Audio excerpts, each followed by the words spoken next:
ಲೋಕಾಲೂಟಿ ವಿಶೇಷ ಕಾರ್ಯಕ್ರಮಕ್ಕೆ ನಿಮ್ಮೆಲ್ಲರಿಗೂ ಸ್ವಾಗತ. ಬಹಳ ದುಃಖದಿಂದ ಈ ಪದದ ಬಳಕೆ ಮಾಡಬೇಕಾದ ಸಂದರ್ಭ ಇದೆ. ಯಾಕೆಂದ್ರೆ ಒಂದು ದಶಕದ ಹಿಂದೆಯೂ ಕೂಡ ಇದೇ ರೀತಿಯ ಲಂಚಾವತಾರದ ಪ್ರಕರಣವನ್ನ ಇದೇ ಸ್ಟುಡಿಯೋದಲ್ಲಿ ಕೂತು ದೊಡ್ಡ ಪ್ರಮಾಣದ ಭ್ರಷ್ಟಾಚಾರ ಅದರ ಬಗ್ಗೆ ಗಂಟೆಗಟ್ಟಲೆ ನ್ಯಾಯದ ನಿರೀಕ್ಷೆಯಲ್ಲಿ ನಾವು ಸುದ್ದಿ ಮಾಡಿದ್ವಿ. ಆದರೆ ದುರಾದೃಷ್ಟವಶಾತ್ ಮತ್ತೊಂದು ಸಲ ಲೋಕಾಯುಕ್ತದಲ್ಲಿ ಭ್ರಷ್ಟಾಚಾರದ ಕುರಿತಾಗಿ ಇದೇ ಸ್ಟುಡಿಯೋದಲ್ಲಿ ಕೂತು ನಿಮ್ಮ ಮುಂದೆ ನಾನು ಮತ್ತೆ ಸುದ್ದಿಯನ್ನ ನೀಡೋ ಅನಿವಾರ್ಯ ಪರಿಸ್ಥಿತಿಯನ್ನ ನಾವು ಎದುರಿಸ್ತಾ ಇದ್ದೀವಿ. ವೀಕ್ಷಕರೇ, ಕಳೆದ ಎರಡು ದಶಕದ ಹಿಂದೆ ಲೋಕಾಯುಕ್ತ ಅಂತ ಹೇಳಿದ್ರೆ ಒಂದು ನಿರೀಕ್ಷೆ, ಒಂದು ಹೋಪ್ ಇರ್ತಾ ಇತ್ತು. ಒಬ್ಬ ಸಾಮಾನ್ಯ ವ್ಯಕ್ತಿ, ದಾರಿಯಲ್ಲಿ ಹೋಗ್ತಾ ಇರೋ ಒಬ್ಬ ವ್ಯಕ್ತಿ ತನ್ನ ಯಾವುದೋ ಒಂದು ಕೆಲಸಕ್ಕೆ ಅಧಿಕಾರಿ ಪೀಡಿಸ್ತಾ ಇದ್ದಾರೆ, ನನ್ನನ್ನು ಹಿಂಸಿಸ್ತಾ ಇದ್ದಾರೆ, ದುಡ್ಡು ಕೇಳ್ತಾ ಇದ್ದಾರೆ ಅಂದಾಗ ಆತನಿಗೆ ನೆನಪಾಗ್ತಾ ಇದ್ದಿದ್ದು ಆತನ ಕ್ಷೇತ್ರದ ಶಾಸಕ ಅಲ್ಲ, ಆತನ ಇಲಾಖೆಗೆ ಯಾವ ಇಲಾಖೆಯ ಸಂಬಂಧ ಈ ಕಷ್ಟ ಆಗ್ತಿದೆಯೋ ಆ ಇಲಾಖೆಯ ಸಚಿವ ಅಲ್ಲ, ಸರ್ಕಾರವೂ ಅಲ್ಲ. ಆತನಿಗೆ ಇದ್ದ ಏಕೈಕ ನಂಬಿಕೆ, ಏಕೈಕ ಅಚಲ ವಿಶ್ವಾಸ ಲೋಕಾಯುಕ್ತ. ನಾನು ಹಿಂಗೆ ಬಂದು ಒಂದು ಲೆಟರ್ನಲ್ಲಿ ಒಂದು ಪೇಪರ್ನಲ್ಲಿ ಲೆಟರ್ ಬರೆದು ಲೋಕಾಯುಕ್ತ ಇಲಾಖೆಯ ಒಳಗೆ ಕೊಟ್ಟು ಆಚೆ ಹೋಗುವಾಗ ಆತನ ಮನಸ್ಸಿನಲ್ಲಿದ್ದ ಭಾವ, ಖಂಡಿತ ಲೋಕಾಯುಕ್ತ ನನ್ನ ಕಷ್ಟದ ಬಗ್ಗೆ ಗಮನ ಕೊಡುತ್ತೆ, ಆ ಅಧಿಕಾರಿಗೆ ಶಿಕ್ಷೆ ಕೊಡುತ್ತೆ ಅನ್ನೋ ನಿರೀಕ್ಷೆ ಇಟ್ಕೊಳ್ತಾ ಇದ್ದ. ಅದ್ರ ಬಗ್ಗೆ ಪುಂಖಾನುಪುಂಖ ಸ್ಟೋರಿಗಳನ್ನು ನಾವು ಕೊಟ್ಟಿದ್ದೀವಿ. ಅಂದರೆ ದೊಡ್ಡ ಲಿಸ್ಟ್ ಕೊಟ್ಟಿದ್ದೀವಿ. ಲೋಕಾಯುಕ್ತ ಅಧಿಕಾರಿಗಳು ಎಷ್ಟು ಸಲ ಯಾವ ಅಧಿಕಾರಿಗಳ ಮೇಲೆ ದಾಳಿ ಮಾಡಿ ಅವರ ಹೆಡೆಮುರಿ ಕಟ್ಟಿದ್ದಾರೆ, ಅವರ ಭ್ರಷ್ಟಾಚಾರನ ಬಯಲಿಗೆಳೆದಿದ್ದಾರೆ ಅಂತ. ನಿಮಗೆ ನೆನಪಿದ್ರೆ ಅತಿ ದೊಡ್ಡ ಸಾವಿರಾರು ಕೋಟಿಯ ಗಣಿ ಹಗರಣವನ್ನ ಬಯಲಿಗೆ ಎಳೆದು ಇಡೀ ದೇಶದಾದ್ಯಂತ ಸುದ್ದಿಯಾಗಿದ್ದು ಇದೇ ಲೋಕಾಯುಕ್ತ. ಶಾಸಕರ ಭವನದ ಒಳಗೆ ನುಗ್ಗಿ, ಶಾಸಕರ ಕೊಠಡಿಯಲ್ಲಿ ನುಗ್ಗಿ ರೆಡ್ ಹ್ಯಾಂಡ್ ಆಗಿ ಲಂಚಾವತಾರನ ಬಯಲಿಗೆಳೆದಿದ್ದು ಇದೇ ಲೋಕಾಯುಕ್ತ. ಅಧಿಕಾರಿಗಳ ಕ್ಯಾಬಿನ್ನ ಒಳಗೆ ನುಗ್ಗಿ ಇಟ್ಟಿದ್ದ ಕಂತೆ ನೋಟುಗಳನ್ನ ತೆಗೆದು ತನ್ನ ಡೆಸ್ಕ್ ಮೇಲೆ ಇಟ್ಟು ರೆಡ್ ಹ್ಯಾಂಡ್ ಆಗಿ ಅವರನ್ನ ಹಿಡಿದಿದ್ದು ಇದೇ ಲೋಕಾಯುಕ್ತ. ಇವತ್ತು ಅದೇ ಲೋಕಾಯುಕ್ತದಲ್ಲಿ ಅಧಿಕಾರಿಗಳು ಕೂತು ಭ್ರಷ್ಟಾಚಾರಕ್ಕೆ ಕುಮ್ಮಕ್ಕು ನೀಡ್ತಾ ಇದ್ದಾರೆ, ಮಂತ್ಲಿ ವಸೂಲಿ ಮಾಡ್ತಾ ಇದ್ದಾರೆ. ಅಂದ್ರೆ ಇದನ್ನ ಅರಗಿಸ್ಕೊಳ್ಳೋದು ಹೇಗೆ? ಅಂತಹ ದೊಡ್ಡ ದುರಂತನ ನಾವು ಎದುರಿಸ್ತಾ ಇದ್ದೀವಿ. 2016ರ ನಂತರ ಲೋಕಾಯುಕ್ತದ ಮೇಲೆ ನಿರೀಕ್ಷೆ ಹೋಗಿತ್ತು, ACB ಬಂದಿತ್ತು, ವಾಪಸ್ ಲೋಕಾಯುಕ್ತ ಬಂದಾಗ ಒಂದು ದೊಡ್ಡ ಹೋಪ್ ಇತ್ತು. ಆದರೆ ಲೋಕಾಯುಕ್ತದ ಹಿರಿಯ ಅಧಿಕಾರಿಗಳಿಗೆ ಶಾಕ್ ಆಗಿದೆ, ಅವರ ಬುಡದ ಕೆಳಗೆ ಯಾವ ರೀತಿ ಲಂಚಾವತಾರ ತಾಂಡವ ಆಡ್ತಾ ಇದೆ ಅಂತ. ಒಬ್ಬ ಕಾನ್ಸ್ಟೇಬಲ್ನ ಇಡ್ಕೊಂಡು ಯಾವ ರೀತಿ ಕೋಟ್ಯಾಂತರ ರೂಪಾಯಿ ಕೊಳ್ಳೆ ಹೊಡಿತಾ ಇದ್ರು ಲೋಕಾಯುಕ್ತದ ಒಳಗಿದ್ದ ಅಧಿಕಾರಿಗಳು ಅಂತ. ಇದರ ಬಗ್ಗೆ ಇವತ್ತಿನ ಚರ್ಚೆ ನಾನು ಆರಂಭಿಸ್ತಾ ಇದ್ದೀನಿ. ಅಬಕಾರಿ ಅಧಿಕಾರಿಗಳ ಹಣ ಯಾರಿಗೆ ಹೋಗ್ತಾ ಇತ್ತು ಅನ್ನೋದನ್ನ ನಾನು ನಿಮಗೆ ಡೀಟೇಲ್ಸ್ ನೀಡ್ತಾ ಹೋಗ್ತೀನಿ. ವೀಕ್ಷಕರೇ, ಕಳೆದ 9 ಗಂಟೆಯಿಂದ ನಾವು ಇದರ ಸುದ್ದಿ ನೀಡ್ತಾ ಇದ್ದೀವಿ. ಅಲ್ಲಿ ಇಲ್ಲಿ ಇಫ್ಸ್ ಅಂಡ್ ಬಟ್ಸ್ ಅನ್ನೋ ವಿಷಯ ನಿಮಗೆ ಗೊತ್ತಾಗಿರಬಹುದು. ಲೋಕಾಯುಕ್ತ ಇಲಾಖೆಯಲ್ಲಿದ್ದ ಅಧಿಕಾರಿಯಿಂದ ಭ್ರಷ್ಟಾಚಾರ ಆಗಿದೆಯಂತೆ ಅಂತ. ಆದರೆ ಅದು ಹೇಗಾಯ್ತು, ಯಾರಿಂದ ಆಯ್ತು, ಅದರ ಆಳ ಅಗಲ ಏನು, ಯಾರ್ಯಾರ ಇನ್ವಾಲ್ವ್ಮೆಂಟ್ ಇದೆ, ಯಾರ್ಯಾರನ್ನ ಒಳಗೆ ಹಾಕೊಂಡಿದ್ರು, ಎಷ್ಟೆಷ್ಟು ಮಂತ್ಲಿ ವಸೂಲಿಗಳಾಗ್ತಾ ಇತ್ತು, 9 ಗಂಟೆಯಿಂದ ನಾವು ನಿಮಗೆ ಮಾಹಿತಿ ನೀಡ್ತಾ ಹೋಗ್ತಿದ್ದೀವಿ. ಈ ನಿಂಗಪ್ಪ ಇದಾನಲ್ಲ, ಈತ ಬರೀ ಲೋಕಾಯುಕ್ತ ಮಾತ್ರ ಅಲ್ಲ, ಲೋಕಾಯುಕ್ತ ಹೆಸರಲ್ಲಷ್ಟೇ ಈತ ಡೀಲ್ ಮಾಡ್ತಿರ್ಲಿಲ್ಲ, ಪೊಲೀಸ್ ವರ್ಗಾವಣೆ ದಂಧೆಯಲ್ಲೂ ಈ ನಿಂಗಪ್ಪ ಭಾಗಿಯಾಗಿದ್ದ.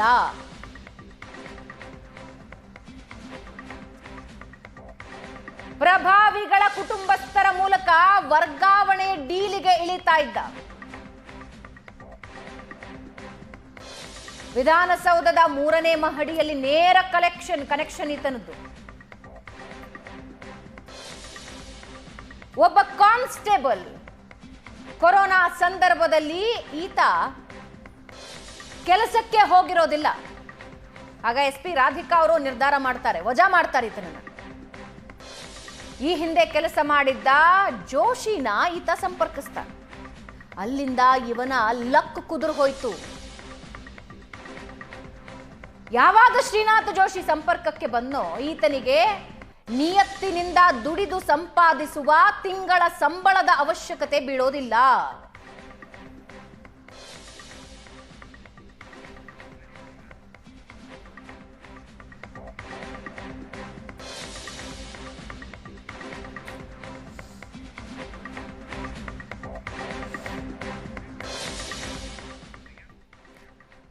ವೀಕ್ಷಕರೇ, ಲೋಕಾಯುಕ್ತದ ಗತಕಾಲದ ವೈಭವ ವಾಪಸ್ ಮರುಕಳಿಸ್ಲಿ ಅಂತ ನಾವೆಲ್ಲರೂ ಕಾಯ್ತಾ ಇದ್ರೆ ಅದನ್ನ ಗೆದ್ದಲು ಹಿಡಿಸೋದಕ್ಕೆ ಒಂದು ವ್ಯವಸ್ಥೆ ಕೆಲಸ ಮಾಡ್ತಾ ಇದೆ ಅನ್ನೋದನ್ನ ನೀವು ಕಣ್ಣಾರೆ ನೋಡ್ತಾ ಇದ್ದೀರಿ.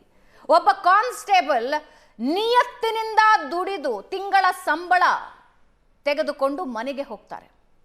ಆದರೆ ಈ ಮಹಾಶಯ ಯಾವಾಗ ಶ್ರೀನಾಥ್ ಜೋಶಿಯ ಸಂಪರ್ಕಕ್ಕೆ ಬಂದು ಆಗ ತಿಂಗಳ ಸಂಬಳದ ಅವಶ್ಯಕತೆನೇ ಬೀಳಲ್ಲ. ಲಕ್ಷಾಂತರ ರೂಪಾಯಲ್ಲಿ ಆಟ ಆಡ್ತಾನೀತ. ಲಿಸ್ಟ್ಗಳನ್ನು ಮಾಡಿಕೊಂಡು ಕರೆ ಮಾಡಿ, ನಾನು PSI, ಲೋಕಾಯುಕ್ತ PSI, ನಾನು ಕೆಲಸ ಮಾಡ್ತಾ ಇದ್ದೀನಿ, ನಿಮ್ಮ ಬಗ್ಗೆ ಒಂದು ಸೋರ್ಸ್ ರಿಪೋರ್ಟ್ ರೆಡಿ ಆಗಿದೆ, ನಾವು ಬರ್ತಾ ಇದ್ದೀವಿ ನಿಮಗೆ ದಾಳಿ ಮಾಡೋದಕ್ಕೆ ಅಂತ ಹೇಳ್ತಾನೆ. ಅದನ್ನು ನಿಲ್ಲಿಸೋದು ಹೇಗೆ ಅಂದರೆ 50 ರಿಂದ 60 ಲಕ್ಷ ರೂಪಾಯಿ ಲಂಚ ಕೊಡಬೇಕು ನೀವು ಅಂತ. ಅದೇ ಈತನ ಬುಡಕ್ಕೆ ಬಿಸಿನೀರು ಹಾಕಿದೆ. ಒಬ್ಬ ಮಹಿಳಾ ಅಧಿಕಾರಿ ನೇರವಾಗಿ ಲೋಕಾಯುಕ್ತ ಹಿರಿಯ ಅಧಿಕಾರಿನ ಸಂಪರ್ಕಿಸಿ, ಸರ್ ನಿಯತ್ತಾಗಿ ಕೆಲಸ ಮಾಡ್ತಾ ಇದ್ದೀನಿ, ಇವ್ರು ಕೇಳ್ತಾ ಇರೋ 50 ಲಕ್ಷ ನನ್ನ ಹತ್ರ ಇಲ್ಲ, ನಾನು ಭ್ರಷ್ಟಾಚಾರ ಮಾಡಿಲ್ಲ, ಬಟ್ ಈ ರೀತಿ ನನಗೆ ಟಾರ್ಚರ್ ಕೊಡ್ತಾ ಇದ್ದಾರೆ, ಬಂದು ದಾಳಿ ಮಾಡ್ತೀವಿ ಅಂತ ಹೇಳ್ತಾ ಇದ್ದಾರೆ, ಬ್ಲ್ಯಾಕ್ ಮೇಲ್ ಮಾಡ್ತಾ ಇದ್ದಾರೆ ಅಂತ ಹಿರಿಯ ಅಧಿಕಾರಿಗಳ ಹತ್ರ ಹೋಗಿ ಆಕೆ ಕಂಪ್ಲೇಂಟ್ ಕೊಡ್ತಾರೆ. ಆಗ ಗೊತ್ತಾಗತ್ತೆ ಇವರುಗಳ ಕೆಲಸ, ಲೋಕಾಯುಕ್ತದ ಹೆಸರಲ್ಲಿ ಏನೇನು ಮಾಡ್ತಾ ಇದ್ದಾರೆ ಅಂತ. ಇದರ ಬಗ್ಗೆ ನಮ್ಮ ಜೊತೆ ಚರ್ಚೆ ಮಾಡೋದಕ್ಕೆ ನಮ್ಮ ಸ್ಟುಡಿಯೋದಲ್ಲಿ ಬಿಜೆಪಿ ವಕ್ತಾರರಾದ ಅಶೋಕ್ ಗೌಡ ಅವರಿದ್ದಾರೆ. ಅಶೋಕ್ ಗೌಡ ಅವರೇ, ಕಾರ್ಯಕ್ರಮಕ್ಕೆ ಸ್ವಾಗತ.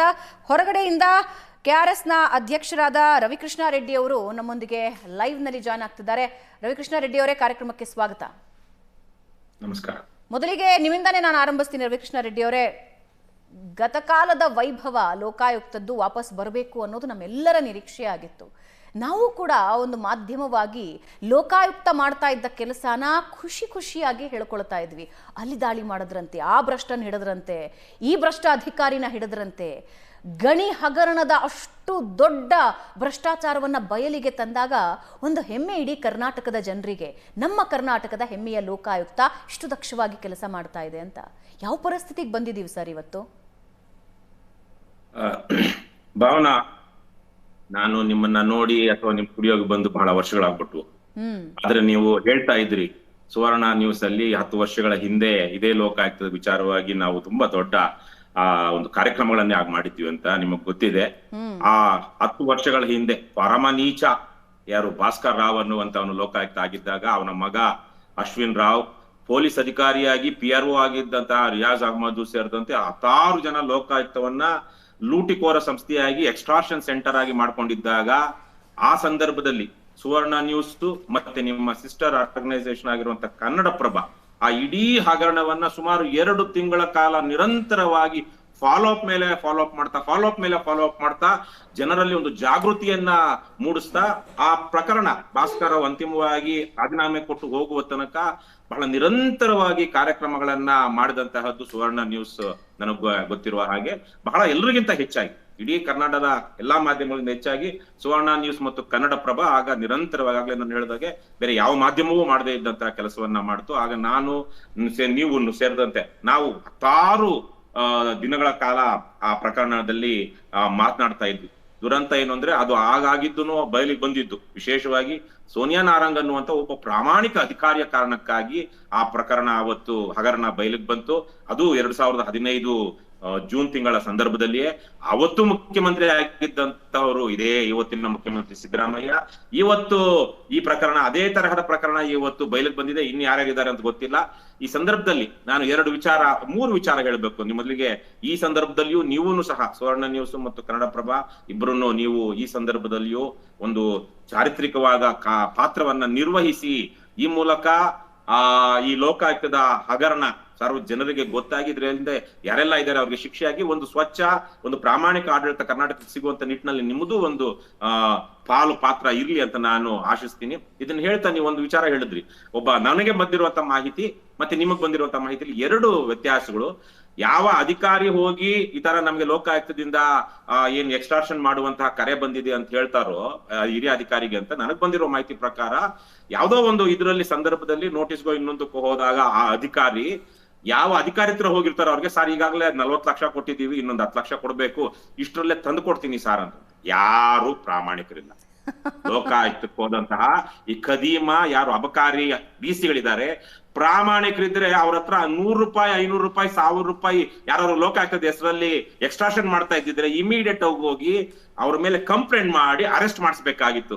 ಈ ಕಳ್ಳರು ಹೋಗಿ ಸರ್ ಈಗಾಗಲೇ 40 ಲಕ್ಷ 50 ಲಕ್ಷ ಕೊಟ್ಟಿದ್ದೀವಿ, ಇನ್ನೊಂದು 10-20 ಲಕ್ಷ ಕೊಡ್ಬೇಕಾಗಿದೆ, ಇಷ್ಟೆಲ್ಲ ಕೊಡ್ತೀನಿ ಅಂದಾಗ ನಾನ್ ತಗೊಂಡಿಲ್ವಲ್ಲ ಅಥವಾ ನನಗೆ ಇದ್ರಲ್ಲಿ ಪಾತ್ರ ಇಲ್ವಲ್ಲ, ನನ್ನ ಹೆಸರು ಬರ್ತಾ ಇದೆಯಲ್ವಾ ಅಂತ ಹೇಳಿ ಆ ಉನ್ನತ ಅಧಿಕಾರಿ ಶಾಕ್ ಆಗಿ ತನ್ನನ್ನ ಮುಂದಿನ ದಿನಗಳಲ್ಲಿ ನನ್ನ ಮೇಲೆ ಇದು ಬರಬಹುದು ಅನ್ನುವಂತ ಕಾರಣಕ್ಕಾಗಿ ವಿಚಾರಣೆ ಮಾಡ್ತಾ ಹೋದಾಗ ಇದು ಎಲ್ಲವೂ ಹೊರಗೆ ಬಂದಿರುವಂತಹದ್ದು ಅನ್ನೋದು ನನಗೆ ಬಂದಿರುವಂತ ಮಾಹಿತಿ. ಎರಡನೇದಾಗಿ RT ತಿಮ್ಮಾಪುರ ಸರ್ಕಾರದ ಪಾತ್ರ ಇಲ್ಲದೆ, ಇದು ಮುಖ್ಯಮಂತ್ರಿಗಳಿಗೆ ಮಂತ್ರಿಗಳಿಗೆ ಗೊತ್ತಿಲ್ಲದೆ ಇಷ್ಟು ದೊಡ್ಡ ಹಗರಣ ಎಕ್ಸ್ಟಾರ್ಷನ್ ಆಗೋದಿಕ್ಕೆ ಸಾಧ್ಯವೇ ಇಲ್ಲ. ತಿಮ್ಮಾಪುರರನ್ನ ಇದೇ ಶ್ರೀನಾಥ ಜೋಶಿ ಅನ್ನುವಂತ ಖದೀಮ ಇಲ್ಲೇ ಬೆಂಗಳೂರಿನ ಮಡಿವಾಳದಲ್ಲಿರುವಂತಹ ಏನು ಹೈ ಎಂಡ್ ಹೋಟೆಲ್ ಅಲ್ಲಿ ಖುದ್ದಾಗಿ ಭೇಟಿಯಾಗಿದ್ದಾರೆ. 10 ಸಲ ಅವರ ಆಪ್ತ ಕಾರ್ಯದರ್ಶಿಯನ್ನ ಭೇಟಿಯಾಗಿದ್ದಾನೆ ಅಂತ ಲೋಕಾಯುಕ್ತದಲ್ಲಿ ಈಗಾಗಲೇ ದಾಖಲಾಗಿದೆ ಅಂತ ನನಗೆ ಮಾಹಿತಿ ಇದೆ. ಸೊ ಹಾಗಾಗಿ ಈ ಹಗರಣದಲ್ಲಿ ನೇರ ಇವತ್ತಿನ ಸರ್ಕಾರದ ಪಾತ್ರ ಇದೆ. ಸರ್ಕಾರದ ಮಂತ್ರಿಗಳಿಗೆ ಗೊತ್ತಾಗದೆ ಇಷ್ಟು ದೊಡ್ಡದು ನಡೆಯೋಕ್ಕಾಗೋದಿಲ್ಲ. ಸ್ವತಃ ಮಂತ್ರಿಗಳೇ ಈ ತರ ನಿಂಗಪ್ಪನನ್ನೋ ಜೋಶಿಯನ್ನೋ ಇನ್ಯಾವನನ್ನು ಇಟ್ಟುಕೊಂಡು ಅವನ ಮೂಲಕ ತಮ್ಮ ಸರ್ಕಾರದ ಅಧಿಕಾರಿಗಳಿಂದ ಎಕ್ಸ್ಟ್ರಾಕ್ಷನ್ ಮಾಡಿಸ್ಕೊಂಡು ಇವರು ಕೊಳ್ಳೆ ಹೊಡಿತಾರೆ. ಮೂರನೇದಾಗಿ ಇವತ್ತು ಇಡೀ ಪ್ರಕರಣವನ್ನ ಮುಚ್ಚಾಕೋದಿಕ್ಕೆ ಲೋಕಾಯುಕ್ತದ ಉನ್ನತ ಮಟ್ಟದ ತನಕವನ್ನು ನಡೀತಾ ಇದೆ, ಇನ್ನೊಂದು ಪಿತೂರಿ ನಡೀತಾ ಇದೆ. ಬಹುಶಃ BS ಪಾಟೀಲ್ ಇದರಲ್ಲಿ ಭಾಗಿಯಾಗಿರ್ಬೋದು, ನನಗೆ ಗೊತ್ತಿಲ್ಲ. ಆದರೆ ನನಗೆ ಬಂದಿರುವಂತಹ ಮಾಹಿತಿ ಪ್ರಕಾರ ನಮ್ಮದೇ ಆದ ಸೋರ್ಸ್ಗಳ ಮೂಲಕ ಲೋಕಾಯುಕ್ತದಲ್ಲಿರುವಂತಹ ಹಿರಿಯ ಅಧಿಕಾರಿಗಳೇ ನನ್ನ ಗಮನಕ್ಕೆ ತನ್ನಿ, ಅವರು ಇದನ್ನ ಮಾತಾಡ್ಲಿ ಅಂತ ಹೇಳಿ ಅವರು ನನ್ನ ಗಮನಕ್ಕೆ ತಂದಿದ್ದಾರೆ. ಇಡೀ ಲೋಕಾಯುಕ್ತದಲ್ಲಿ ಇವತ್ತು ಈ ಇಡೀ ಪ್ರಕರಣವನ್ನ ಯಾವುದೇ ಸಾಕ್ಷ್ಯಾಧಾರಗಳಿಲ್ಲದಾಗೆ ಮಾತಾಡಿಕೊಳ್ಳಿ, ಚರ್ಚೆ ಆಗಲಿ, ಇನ್ನೊಂದಾಗ್ಲಿ, ಆದ್ರೆ ಯಾರಿಗೂ ಶಿಕ್ಷೆ ಆಗಬಾರ್ದು. ಇದು ಮಂತ್ರಿಯ ತನಕ ಮುಖ್ಯಮಂತ್ರಿಯ ತನಕ ಹೋಗ್ಬಾರ್ದು. ಸರ್ಕಾರದಲ್ಲಿ PAಗಳು ಏನು ಪರ್ಸನಲ್ ಸೆಕ್ರೆಟರಿಗಳು, ಅವರು PS ಗಳು ಪ್ರಿನ್ಸಿಪಲ್ ಸೆಕ್ರೆಟರಿಗಳು ಇನ್ವಾಲ್ವ್ ಆಗಿರಬಹುದು. ಹಾಗೆಲ್ಲ ಆದಾಗ ಸರ್ಕಾರ ಕೆಟ್ಟ ಹೆಸರು ತರುತ್ತೆ ಅಂತ ಹೇಳಿ ಇವತ್ತಿನ ಲೋಕಾಯುಕ್ತದಲ್ಲಿರುವಂತಹ ಉನ್ನತ ಸ್ಥಾನದಲ್ಲಿರುವಂತಹ ವ್ಯಕ್ತಿಯನ್ನು ಸೇರಿಸಿಕೊಂಡು ಇಡೀ ಪ್ರಕರಣವನ್ನ ಯಾವುದೇ ಸಾಕ್ಷ್ಯಾಧಾರಗಳಿಲ್ಲದೆ ಇಲ್ಲಿಗೆ ಮುಚ್ಚಾಕೋದಿಕ್ಕೆ ಬೇಕಾದಂತಹ ಅದು ಚಾರ್ಜ್ ಶೀಟ್ ಹಾಕೋದ್ರಿಂದ ಹಿಡ್ಕೊಂಡು ತನಿಖೆ ಮಾಡೋದ್ರಿಂದ ಹಿಡ್ಕೊಂಡು ಒಟ್ಟಾರೆಯಾಗಿ ಹಳ್ಳ ಹಿಡಿಸಿ ಇಡೀ ಪ್ರಕರಣವನ್ನ ಮುಚ್ಚಾಕುವಂತಹ ಒಂದು ಷಡ್ಯಂತ್ರ ಲೋಕಾಯುಕ್ತದಲ್ಲಿ ಈಗಾಗಲೇ ನಡೀತಾ ಇದೆ ಅನ್ನುವಂತಹ ಮಾಹಿತಿ ಲೋಕಾಯುಕ್ತದ ಒಳಗಡೆಯಿಂದನೇ ನನಗೆ ಬಂದಿದೆ. ಹಾಗಾಗಿ ನಾನು ಮತ್ತೊಮ್ಮೆ ಭಾವನಾ ನಿಮ್ಮನ್ನ ಮತ್ತು ನಿಮ್ಮ ಮಾಧ್ಯಮ ಸಂಸ್ಥೆಗಳನ್ನ ನಾನು ಕೇಳ್ಕೊಳ್ಳೋದೇನಂದ್ರೆ, ಕನ್ನಡದ ಎಲ್ಲಾ ಮಾಧ್ಯಮ ಸಂಸ್ಥೆಗಳು ಸ್ವಲ್ಪ ದಿವಸನಾದ್ರೂ ಇದನ್ನ ದಯವಿಟ್ಟು ಜೀವಂತ ಇಟ್ಕೊಂಡಿರಿ. ಇದನ್ನ ಪ್ರತಿ ದಿವಸ ಹೀಗೆ ನೀವು ಮಾಡ್ತಿರುವ ಹಾಗೆ ದಯವಿಟ್ಟು ಕಾರ್ಯಕ್ರಮಗಳನ್ನ ಮಾಡಿ. ಇವತ್ತು ಕರ್ನಾಟಕದಲ್ಲಿ ವರ್ಷದಿಂದ ವರ್ಷಕ್ಕೆ ಒಂದು ಅವಧಿಯಿಂದ ಇನ್ನೊಂದು ಅವಧಿಗೆ, ಒಂದು ಪಕ್ಷ ಇನ್ನೊಂದು ಪಕ್ಷಕ್ಕೆ ಕಡುಭ್ರಷ್ಟ ಕಡುನೀಚ ರಾಜಕಾರಣವೇ ಏನು ದುರಾಡಳಿತವೇ ನಡೀತಾ ಇದೆ ಹೊರತು ಯಾವುದು ಬದಲಾಗ್ತಾ ಇಲ್ಲ. ಹಾಗಾಗಿ ಈ ಸಂದರ್ಭದಲ್ಲಿ ಮಾಧ್ಯಮ ಜವಾಬ್ದಾರಿಯನ್ನು ನಿರ್ವಹಿಸಬೇಕು ಅಂತ ನಾನು ಬಯಸ್ತೇನೆ. ರವಿಕೃಷ್ಣ ರೆಡ್ಡಿ ಅವರೇ, ವಾಪಸ್ ಬರ್ತೀನಿ. ಅಶೋಕ್ ಗೌಡ್ ಅವರು ನಮ್ಮೊಂದಿಗಿದ್ದಾರೆ. ಅಶೋಕ್ ಗೌಡ್ ಅವರೇ, ನೇರ ಆರೋಪ ರವಿಕೃಷ್ಣ ರೆಡ್ಡಿ ಅವರದ್ದು. ಸರ್ಕಾರಕ್ಕೂ ಗೊತ್ತಿಲ್ಲದೆ ಇದಾಗೋ ಸಾಧ್ಯತೆ ಇಲ್ಲ, ಅಂಡ್ ಅದರ ಜೊತೆಗೆ ಹಿರಿಯ ಅಧಿಕಾರಿಗಳ ಇನ್ವಾಲ್ವ್ಮೆಂಟು ಇದೆ ಇದರಲ್ಲಿ ಅಂತ. ನಾನು ರವಿಕೃಷ್ಣ ರೆಡ್ಡಿ ಅವರ ಎಲ್ಲಾ ಮಾತುಗಳನ್ನು ಹೋಗ್ತಾನೆ, ಇನ್ನೊಂದು ಎಕ್ಸ್ಟೆನ್ಷನ್ ಮುಂದೆ ಹೋಗ್ತಾನೆ. ಏನು ಅಂತಂದರೆ, ಇಲ್ಲಿ ಮುಖ್ಯಮಂತ್ರಿಗಳೇ ನೇರ ಹೊಣೆ ಹೊರಬೇಕು. ಇದಕ್ಕೆ ಮುಖ್ಯಮಂತ್ರಿಗಳ ಅವಧಿನಲ್ಲೇ ಈ ಥರ ಯಾಕಾಗುತ್ತೆ? ಈ ಸಿದ್ದರಾಮಯ್ಯನವ್ರ ಅವಧಿ ಯಾವಾಗ ಮುಖ್ಯಮಂತ್ರಿ ಆಗ್ತಾರೆ ಆವಾಗ ಮಾತ್ರ ಲೋಕಾಯುಕ್ತ ಪ್ರಕರಣಗಳು ಈ ಮಟ್ಟಕ್ಕೆ ಯಾಕೆ ಹೋಗ್ತದೆ? ಇದನ್ನು ನಾವು ಪ್ರಶ್ನೆ ಮಾಡಬೇಕಾಗಿದೆ. ಯಾಕೆ ಅಂತಂದರೆ, ಆಗ ಭಾಸ್ಕರ್ ರಾವ್ ಅವ್ರಿಗೆ ತನಿಖೆ ನಿಂತುಬಿಟ್ಟಿತ್ತು. ಇವತ್ತು SP ಶ್ರೀನಾಥ್ ಜೋಶಿ ಅವರ ತನಿಖೆ ನಿಂತುಬಿಡುತ್ತಾ, ಅಥವಾ RB ತಿಮ್ಮಾಪುರ ಅವ್ರಿಗೂ ಬರುತ್ತಾ, ಅಥವಾ ಸಿದ್ದರಾಮಯ್ಯನವ್ರಿಗೂ ಬರುತ್ತಾ? ಇದು ಅತ್ಯಂತ ಪ್ರಮುಖ. ನೋಡಿ, ನಿಮಗೆ ಗೊತ್ತಿಲ್ವೋ, ನನಗೆ ಎಷ್ಟು ಜನಕ್ಕೆ ಗೊತ್ತಿಲ್ವೋ, ಯಾವುದೇ ಒಂದು ಆಫೀಸ್ಗೆ ಹೋಗಿ, BDA, BBMP, revenue, tahsildar office ಅಥವಾ ಸರ್ವೆ ಆಫೀಸ್, ಯಾವುದೇ ಗೌರ್ಮೆಂಟ್ ಆಫೀಸ್ಗೆ ಹೋಗಿ ಎಲ್ಲಿ ಪಬ್ಲಿಕ್ ಸಂಪರ್ಕ ಇರುತ್ತೆ ಅಥವಾ ಪಬ್ಲಿಕ್ ಸಂಪರ್ಕ ಇಲ್ಲದೇ ಇರೋಂಥ ಆಫೀಸ್ಗಳು ಇರ್ತವೆ, ಅಲ್ಲೂ ಸಹ ಹೋಗಿ ಲೋಕಾಯುಕ್ತಕ್ಕೆ ಒಂದು ಶೇರ್ ಎತ್ತಿಡ್ತಾರೆ. ಸಿದ್ದರಾಮಯ್ಯನವ್ರ ಅವಧಿನಲ್ಲಿ 3 ಶೇರ್ ಹೋಗುತ್ತೆ. ಒಂದು ಎಲ್ಲೋ ಜರ್ನಲಿಸ್ಟ್ಗಳು, ಅಂದರೆ ಯಾರು ದಿನನಿತ್ಯ ಪತ್ರಿಕೆಯವರು ಇರ್ತಾರಲ್ಲ, ಉಸೂಲಿ ಪತ್ರಿಕೆ, ಅಂದರೆ ನಾನು ಯಾವುದೇ ದೊಡ್ಡ ಪತ್ರಿಕೆಗಳನ್ನ ಆಪಾದನೆ ಮಾಡ್ತಿಲ್ಲ, ದಿನನಿತ್ಯ ಪತ್ರಿಕೆಗಳು ಯಾರ್ಯಾರು ಇರ್ತಾರೆ ಅಂಥವ್ರು, ಅದನ್ನು ಎಲ್ಲೋ ಜರ್ನಲಿಸ್ಟ್ ಅಂತಾರೆ. ಅಂಥವ್ರಿಗೆ ಒಂದು ಶೇರು, ಮತ್ತು RTI ಕಾರ್ಯಕರ್ತರಿಗೆ ಇನ್ನೊಂದು ಶೇರು, 3ನೇ ಶೇರು ಲೋಕಾಯುಕ್ತಕ್ಕೆ. ಅದರಲ್ಲಿ ಒಬ್ಬ ವ್ಯಕ್ತಿ ಇರ್ತಾನೆ. ಆ ವ್ಯಕ್ತಿ 3 ಜನಕ್ಕೆ ಶೇರ್ ಕಲೆಕ್ಟ್ ಮಾಡಿ ಅವ್ರಿಗೆ ಒಬ್ಬರಿಗೆ 100 ರೂಪಾಯಿ ಕೊಟ್ಟರೆ ಇನ್ನೊಬ್ಬನಿಗೆ 10 ಲಕ್ಷ ರೂಪಾಯಿ ಕೊಡ್ತಾರೆ. ಈ ರೀತಿ ದಂಧೆ ನಡ್ಕೊಂಡು ಬರ್ತಿರ್ತಕ್ಕಂಥದ್ದು ಸಿದ್ದರಾಮಯ್ಯನವರ ಅವಧಿನಲ್ಲಿ ಮಾತ್ರ. ಸಿದ್ದರಾಮಯ್ಯನವ್ರ ಅವಧಿ ಬಿಟ್ಟರೆ ಯಾಕೋಸ್ಕರ ಲೋಕಾಯುಕ್ತದಲ್ಲಿ 10 ಲಕ್ಷ ರೂಪಾಯಿ ಇಸ್ಕೊಂತಾರೆ ಒಂದೊಂದು ಕಚೇರಿಯಿಂದ? ಅಂದರೆ ನಾನು ನಂಬರ್ ಏನಿದೆ 5 ಲಕ್ಷ ಇರ್ಬೋದು ಅಥವಾ 50 ಲಕ್ಷ ಇರ್ಬೋದು, ನನಗೆ ಗೊತ್ತಿಲ್ಲ. ಆದರೆ ಯಾಕೋಸ್ಕರ ಇಸ್ಕೊಂತಾರೆ ಅಂತಂದರೆ, ಅದು ಲೋಕಾಯುಕ್ತದಿಂದ ಕಲೆಕ್ಟ್ ಆಗಿ ಡೈರೆಕ್ಟ್ ಆಗಿ ಸರ್ಕಾರಕ್ಕೆ ಅಂದ್ರೆ ಸಿದ್ದರಾಮಯ್ಯನವ್ರಿಗೆ ಹೋಗುತ್ತೆ ಅಂತ ಹೇಳಿ. ಅಂದ್ರೆ ಅರ್ಥ ಏನಾಗಿದೆ ಅಂದ್ರೆ ಇವತ್ತು ಆರ್ ಬಿ ತಿಮ್ಮಾಪುರ ಅನ್ನೋರು ಲೋಕಾಯುಕ್ತ ಸಚಿವ. Lokayukta is not a statutory body anymore according to the scams which is happening. R B ತಿಮ್ಮಾಪುರ್ಗೆ ವಹಿಸ್ಬಿಟ್ಟಿದ್ದಾರೆ ಲೋಕಾಯುಕ್ತದಿಂದ ಇಷ್ಟು ಕಲೆಕ್ಷನ್ ಮಾಡಿ ನಮಗೆ ಕೊಟ್ಬಿಡಿ ಅಂತ. ಅದರಿಂದಾಗಿ ಆರ್ ಬಿ ತಿಮ್ಮಾಪುರ್ಗೆ ಒಬ್ಬ ಶ್ರೀನಾಥ್ ಜೋಶಿ ಅನ್ನೋರು 15 ಇಂದ 20 ಸತಿ ಯಾಕಪ್ಪ 2 ವರ್ಷದಲ್ಲಿ ಖಂಡಿತವಾಗ್ಲೂ ಅಲ್ಲ ಪೋರ್ಟ್ಫೋಲಿಯೋ ಕೊಟ್ಬಿಟ್ಟಿದ್ದಾರೆ. ಆರ್ ಬಿ ತಿಮ್ಮಾಪುರ್ಗೆ ಎಕ್ಸೈಸ್ ಡಿಪಾರ್ಟ್ಮೆಂಟ್ ಜೊತೆಗೆ ಇನ್ನೊಂದು ಪೋರ್ಟ್ಫೋಲಿಯೋ ಅಂದ್ರೆ ಲೋಕಾಯುಕ್ತ ಪೋರ್ಟ್ಫೋಲಿಯೋ. ಪಾಪ ನಾನು ಲೋಕಾಯುಕ್ತ ಈಗ ಯಾರಿದ್ದಾರೆ ಬಿ ಆರ್ ಪಾಟೀಲ್ರು ಅವ್ರನ್ನ ನನ್ಗೆ ಇವತ್ತು ಗೊತ್ತಿಲ್ಲ, ನನಗೆ ತನಿಖೆಯಿಂದ ಆಚೆ ಬಂದ್ರೆ ಏನೇನಾಗುತ್ತೋ ಗೊತ್ತಿಲ್ಲ. ಆದ್ರೆ ಇದರಲ್ಲಿ ಡೈರೆಕ್ಟ್ ಆಗಿ ನೆನ್ನೆ ಹೇಳಿದ್ದಾರೆ ಯಾರೋ ಆ ನಿಂಗಪ್ಪ ಅನ್ನತಕ್ಕಂಥ ವ್ಯಕ್ತಿ ಆರ್ ಬಿ ತಿಮ್ಮಾಪುರ ಹೆಸರಿದೆ ಅಂತೇಳಿ. ಆರ್ ಬಿ ತಿಮ್ಮಾಪುರ ಎಲ್ಲಾರ್ಗು ನೆನ್ನೆ ಪತ್ರಿಕಾ ಹೇಳಿಕೆ ಕೊಡೋದು ನಾನು ನೋಡಿದೆ. ಯಾರ್ಯಾರು ಕುಡುಬ್ರಷ್ಟಿದ್ದಾರೆ ಅವ್ರಿಗೆಲ್ಲರಿಗೂ ಸಹ ಸಜೆ ಆಗ್ಬೇಕು ಅಂತ. ಹೌದು, ಆರ್ ಬಿ ತಿಮ್ಮಾಪುರ ಅವ್ರೆ, ಅದು ತಾವು ತಮಗೆ ಹೇಳ್ಕೊಂತೀರ, ತಮ್ಮ ಮುಖ್ಯಮಂತ್ರಿ ಸಿದ್ದರಾಮಯ್ಯನವ್ರಿಗೆ ಹೇಳ್ತಿದ್ದೀರಾ, ಅದನ್ನ ಫಸ್ಟ್ ಸ್ಪಷ್ಟಪಡಿಸಿ. ಇವತ್ತು ಆಕ್ಚುಲಿ ಏನು ಅಂದ್ರೆ ಸಂಜೆ ಒಳಗಡೆ ಆರ್ ಬಿ ತಿಮ್ಮಾಪುರ ರಾಜೀನಾಮೆ ಕೊಡದೇ ಇದ್ರೆ ಕರ್ನಾಟಕ ಲೋಕಾಯುಕ್ತ ಸಂಸ್ಥೆಗೆ ನಾವು ವಂಚನೆ ಬಗ್ದಂಗೆ. ವಾಪಸ್ ಬರ್ತೀನಿ. ಜೆಡಿಎಸ್ ವಕ್ತಾರರಾದ ರಾಜುಗೌಡ ಅವರು ನಮ್ಮ ಜೊತೆ ಜಾಯ್ನ್ ಆಗಿದ್ದಾರೆ. ರಾಜುಗೌಡ ಅವರೇ, ನಿಮಗೂ ಕೂಡ ಕಾರ್ಯಕ್ರಮಕ್ಕೆ ಸ್ವಾಗತ. ಇದರ ಜೊತೆಗೆ ಕಾಂಗ್ರೆಸ್ ವಕ್ತಾರರಾದ ನಟರಾಜ್ ಗೌಡರು ನಮ್ಮನ್ನ ಜಾಯ್ನ್ ಆಗುತ್ತಾರೆ, ಅವನು ಮಾತಾಡಿಸ್ತಾ ಹೋಗ್ತೀನಿ ಚಿಕ್ಕ ಬ್ರೇಕ್ ಆದ್ಮೇಲೆ.